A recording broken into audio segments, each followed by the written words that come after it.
First and foremost, how is your daughter? That's the most important question we have today. Yeah, she's doing fine. She's getting out of the hospital today. She walked today for the first time. And so, they try to get them out of there. But I think one of the main concerns that I have is the mental. The mental is going to be a long process. And we have to make sure that we get her in therapy, setting it up right now as we speak so she won't, to help out with the PTSD and stuff like that because she's really traumatized. I can imagine. Tell us exactly what happened. She was, her and her boyfriend was going to Whataburger to get food. It was like the day after her birthday. So they were going to get food and some guys pulled up to the red light and another car pulled up to the red light and they got out and started shooting at each other. And my daughter and her boyfriend, Jake, got caught up in the crossfire.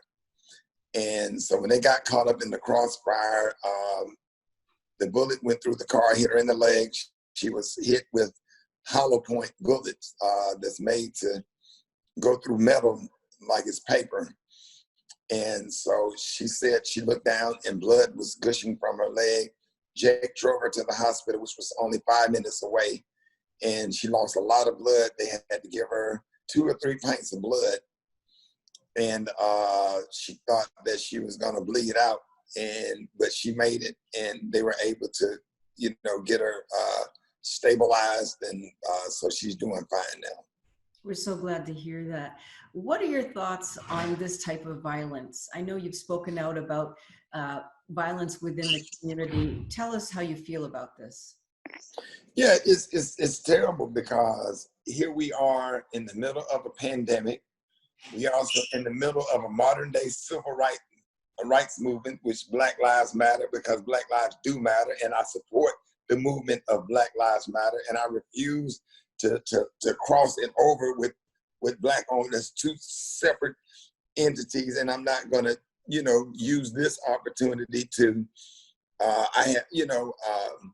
it's bad. It's the mindset of some of our people that's in our communities. No matter where you're from, no matter what you don't have, you still have choices in life. And at the end of the day, the mindset and how guns and shooting and fighting and stuff is so sensationalized, it's cool.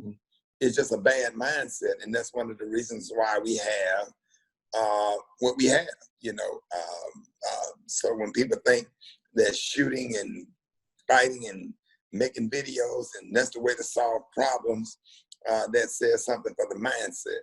And we can do anything that we want to do as far as systemic racism and civil rights, man, but we got to fix the house. So we fixing the yard, but we got to fix the house. But I do support everything, with the movement and everything that's going on and or whatever. But, we're going to have to figure out and have a conversation because I'm blessed to be sitting here having this conversation because a lot of kids have succumbed to their gunshot wounds over the weekend. Babies, an 8-year-old girl in Atlanta, an 8-year-old boy in Birmingham, a 5-year-old kid in DC, and 77 people shot in Chicago, in one weekend, just all over the country.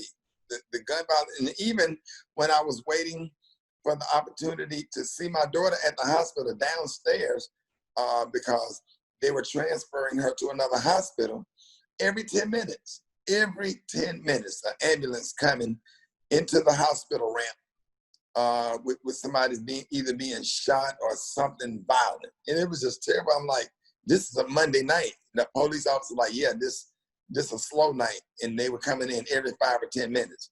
And it's bad. It's bad, and I can say this because I'm from the project. I grew up in the hood. I'm a product of Section 8.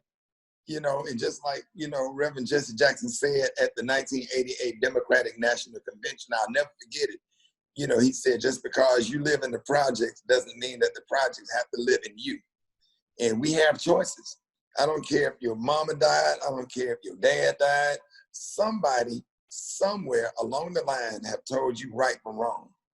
And we just have to make decisions, better decisions, and decide that we want to be something and go places. If you can educate yourself, go to the military, go to a HBCU, get a student loan, get a couple of aunties, uncles, or your church members to give you a few clothes and some sheets and some toiletries and get off to college. You know, if you can just get off to college, you're on your way to a good life.